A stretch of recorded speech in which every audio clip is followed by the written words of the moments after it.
बेलुकाको मौसम पानी परेर एकदम राम्रो भएको थियो। म र मम्मी चाहिँ आज डिनरको लागि मामाकोमा जाँदैछौँ। मलाई चाहिँ पानी परेको बेला बाइकमा यसरी हिँड्न एकदम मन पर्छ। कहिलेकाहीँ यस्ता साना आउटिङहरूले पनि दिन एकदम स्पेसल बनाइदिन्छ। Hello, welcome back to Sadhana KC blog. धेरै समयपछि फेरि मैले ब्लग लिएर आएको छु, किनकि मैले महसुस गरेँ जीवनका हरेक पलहरू सम्झना लायक हुन्छन्। त्यसैले पछि गएर आफ्नो मेमोरिजहरू हेर्नलाई, हेरेर इन्जोय गर्नलाई म फेरि आज नयाँ ब्लग लिएर आएकी छु। आई होप तपाईँहरू सबैले माया गरेर हेरिदिनुहुनेछ। आजदेखि म मेरो ब्लगहरू गराउनेछु।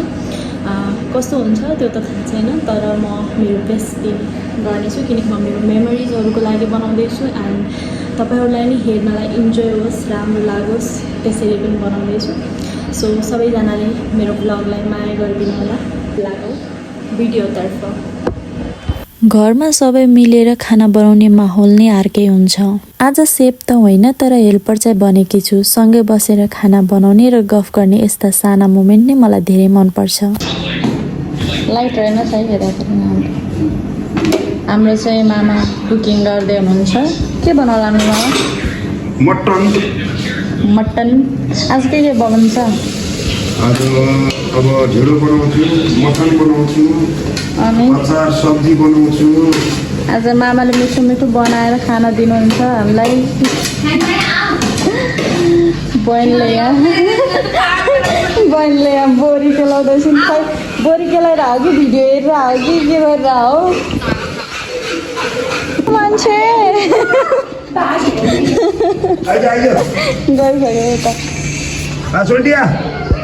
हामीलाई मिठो खाना खुवाउन मामा किचनमा धेरै मेहनत गर्दै हुनुहुन्छ।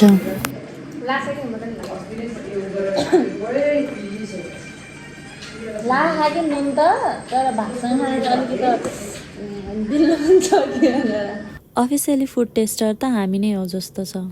यो हिसाबले त मटन पाक्नु अघि नै खाली हुने हो कि? ढेँडो बनाउँदै हुनुहुन्छ। के गर्दै हुनुहुन्छ? नेपाली खाना हो। ढिँडो र गुन्द्रुक पकाएर खान लागेको छ। तपाईँ चाहिँ के राष्ट्रिय खाना हो? मैले भाउजू डल्नु चाहिँ नि त्यो बनाएको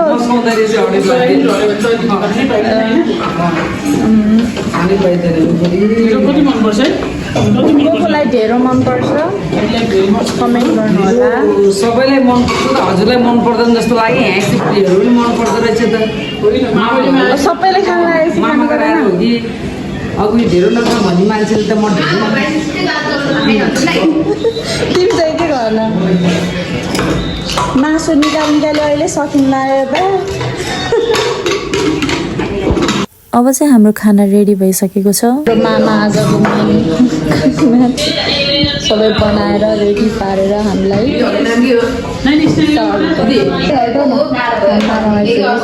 खाना सर्भ गर्दै खाने हो। आऊ खाना। हाम्रो आज के बनेको छ? ढिँडो, मटन, मासु, टमाटो, अचार, अनि यति हो। हजुर, आजको हाम्रो नेपाली खानामा छ मटनको मासु, मिठो टमाटरको पिरो अचार अनि ढिँडो। खानेमा त फर्स्टमा हो मम्मी। खाने भने सबैलाई अब तपाईँले हाल्ने काम हो। यहाँ फेरि भात खाने छुट्टै, ढिँडो खाने छुट्टै बगाल हुनुहुन्छ। म चाहिँ ढिँडो नै खान्छु। हाम्रो भाइ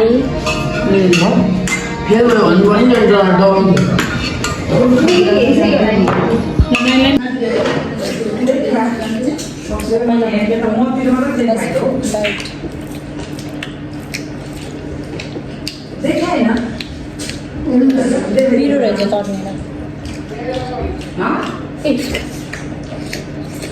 मिठो छ मिठो। आउनु न। के हो?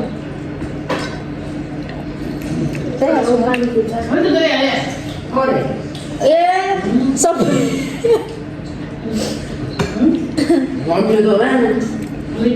के भन्छ तपाईँ?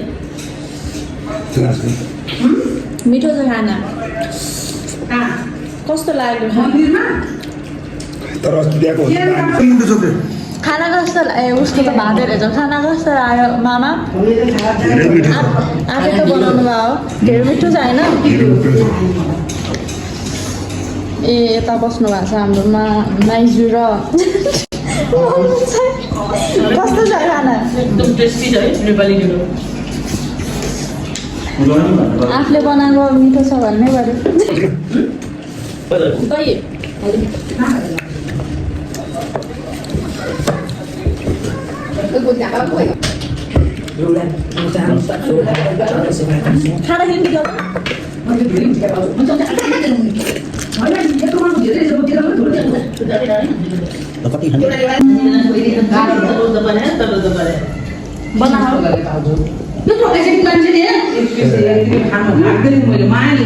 धेरै भयो मलाई साथीहरू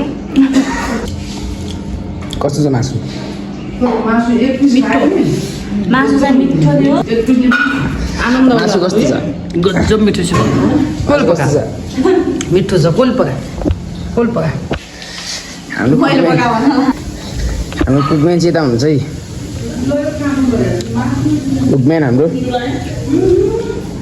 हाम्रो यहाँ ब्लगर मिस ब्लगर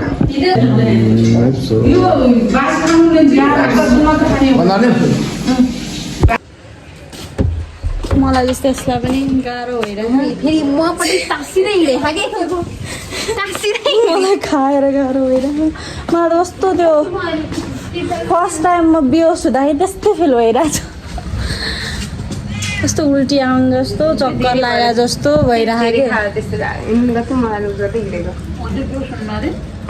फर्स्टचोटि म बेहोस हुँदाखेरि यस्तै भइरहेको थियो उल्टी आउनु जस्तो चक्कर लागेर होइन धेरै खाए बेला नि हुन्छ आजभोलि मैले खाना खान्न नि त अनि एक्कासी खाँदाखेरि धेरै भएर हुन्छ होला कि अघि जस्तो गराइदेऊ न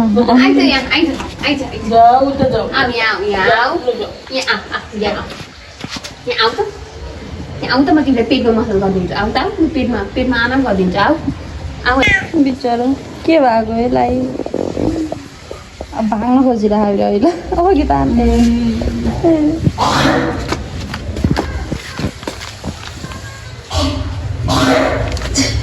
के गर्छ कस्तो गाह्रो फर्किँदै हिँड्छ कि के भयो कि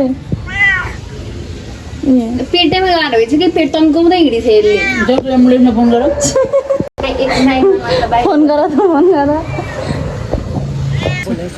हामी चाहिँ साथीहरू घर जाँदैछौँ अब खानासाना खाएर मामाको देखेर घरतिर लाग्दैछौँ अनि आजको खाना कस्तो लाग्यो हजुरलाई मिठो अब घरतिर जाने मलाई चाहिँ अलिकति गाह्रो भइरहेको किनकि म आजभोलि खानै खाँदैन लाइट गयो फेरि 1 मिनट एकचोटि खाना खाँदाखेरि मतलब अलिकति धेरै खाँदाखेरि पनि मलाई गाह्रो हुन्छ कि टाउको दुख्ने चक्कर लाग्ने पेट पुरा उल्टी आउने जस्तो हुने त्यस्तो हुन्छ होइन त्यस्तै हुन्छ आजको ब्लग धेरै लामो गराएन किनकि मैले थोरै छोटो मिठो मेमोरिजहरू कलेक्ट गर्नलाई मात्र बनाएको रातिको 9:30 बजिरहेको छ हामी काठमाडौँको सडकमा हिँडिरहेको छौँ गाउँघर जस्तो हुन्थ्यो भने अलिकति डर हुन्थ्यो हुन त यहाँ पनि डर हुन्छ अलिकति राति अझै राति भएपछि अहिले चाहिँ त्यस्तो हुँदैन थ्याङ्क यू फर वाचिङ रोक्नु अलिकति लाइट आएपछि भन्छु thank you for watching my video साथीहरू बाई बाई